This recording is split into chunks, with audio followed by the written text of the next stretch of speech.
Alright, so here today I wanted to talk about basically Netmarble's last statement regarding what they plan basically, okay, with the changes and such, maybe for 2025 when it comes to festivals and everything. I wanted to give you a more easy way to think about what do I summon for this year. And you can always just like refer back to this information and be like, oh, GoGo at this point said this, most likely I can apply that to the entire year here, and that's what I want to make sure is clear. I want to give you a clear concept of potentially what this year is going to look like and how you're going to need to play things if you want to win versus last year. Last year, I had to deal with the most like insane comments every second, being when is Gotha return? When is Arthur return? When is Sumnock return? When any of those characters return? So today, I want to do my best to answer every question in one video and give you a concise idea for what Netmarble's plan is in 2025 and how to handle it the best way for a free-to-play.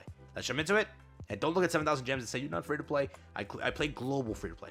Okay, calm down. Let's hop into it. So first, this is what they began with their statement regarding festivals. Last year was a festival spam. It was the first ever year for Grand Cross 2024, being let's give as many festivals as we can and see how the players take it. It was not the Margaret and Cusack situation where it was a double festival. That means in 2 weeks, basically a 4-week time frame. In the first 2 weeks, you had Margaret. Second 2 weeks, you had Cusack. That basically killed the community. For that 4-week increment, everyone was losing their mind.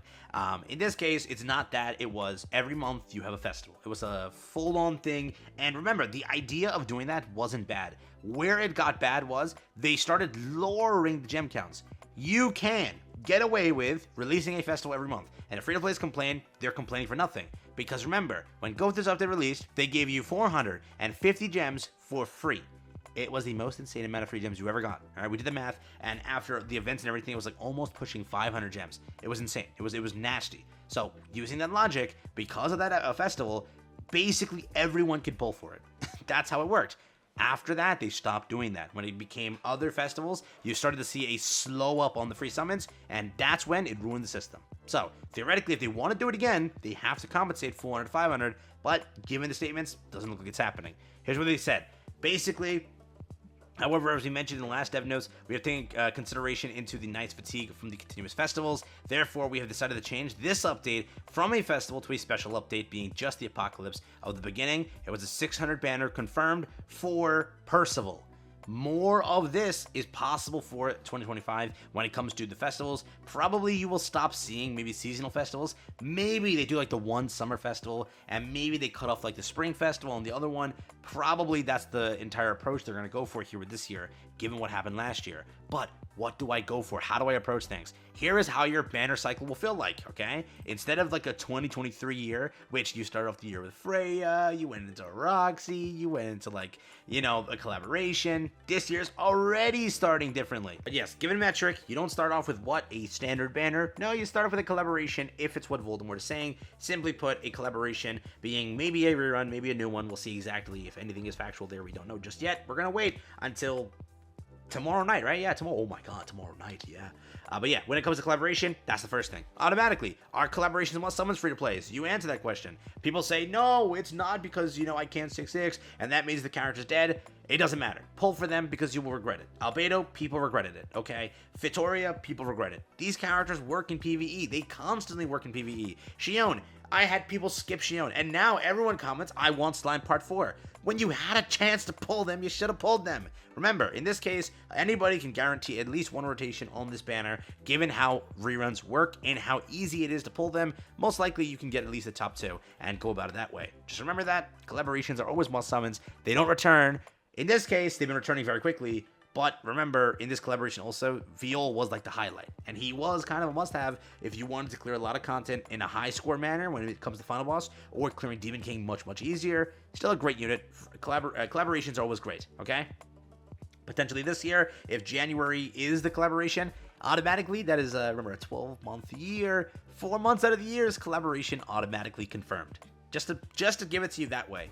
Now, after a collaboration, it will be February. February will most likely be a collaboration based on how things usually approach. It should be a collaboration, but again, they don't have to go about that. Maybe, 4th anniversary isn't like it used to be. I don't know. It probably will be, but anniversary is there. Remember, February, that's how things are going to approach on that front. Make sure if you enjoy the content for the character that's released, most likely, I don't know, it has to be Tristan, right? It's like they're going in order here. It should be Tristan, but I don't know for sure what to go for there. Anniversary, is it worth it? If it was like last year, who did they release? They released Arthur.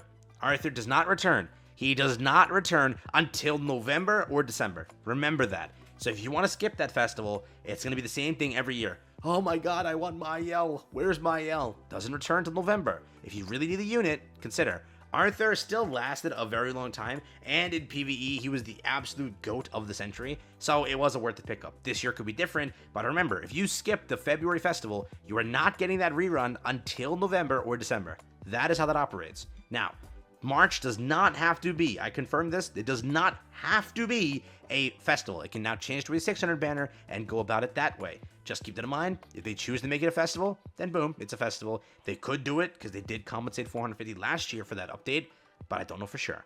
Now, there is no Demonic Beast yet released that needs to be conquered. Last year we did have this release for the Demonic Beast and whatnot. None this year that has come out yet, so nothing of that sort should be there. Ragnarok has to happen at one point. That could be the 4th Andy for Global, just making that clear.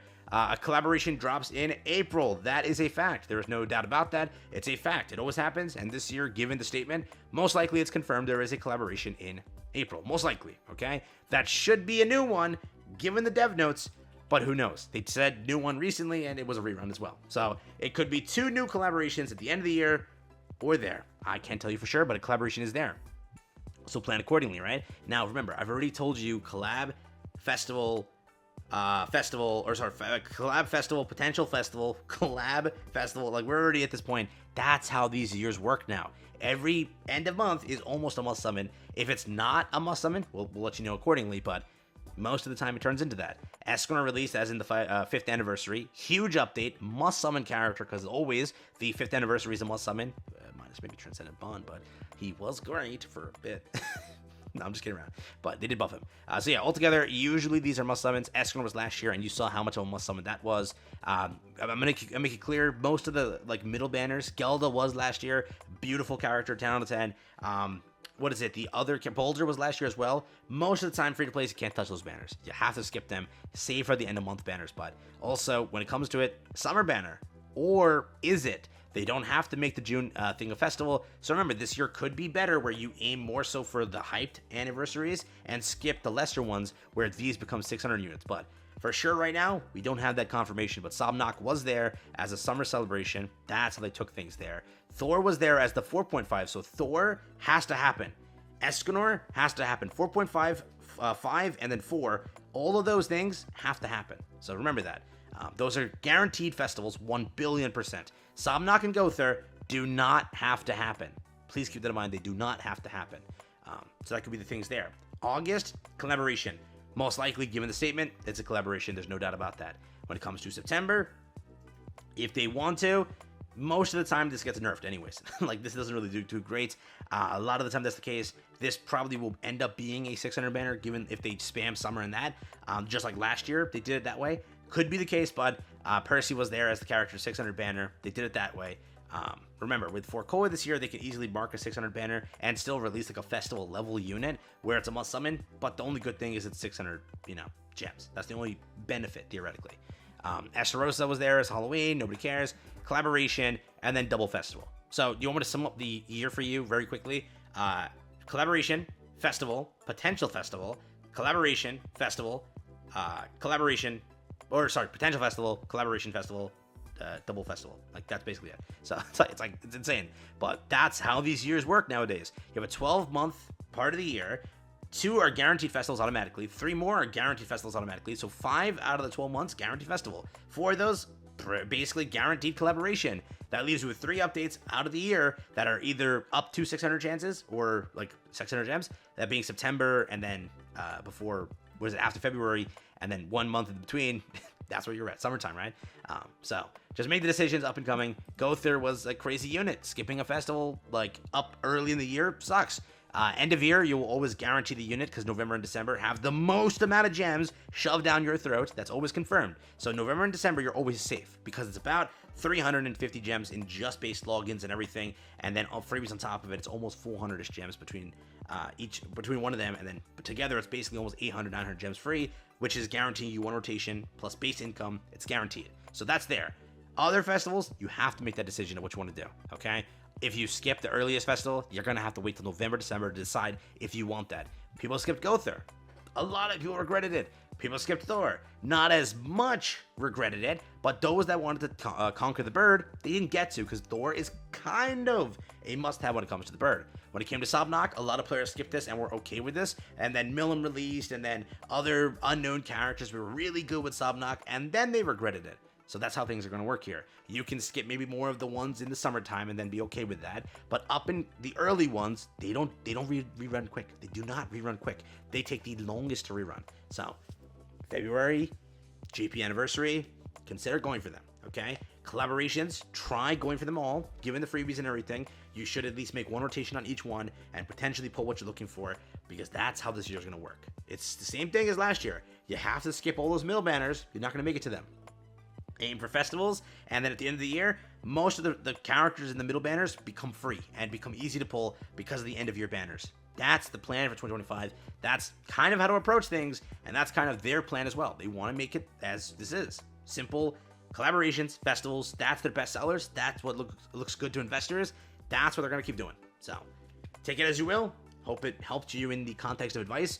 That's all I got for you here today. Take care.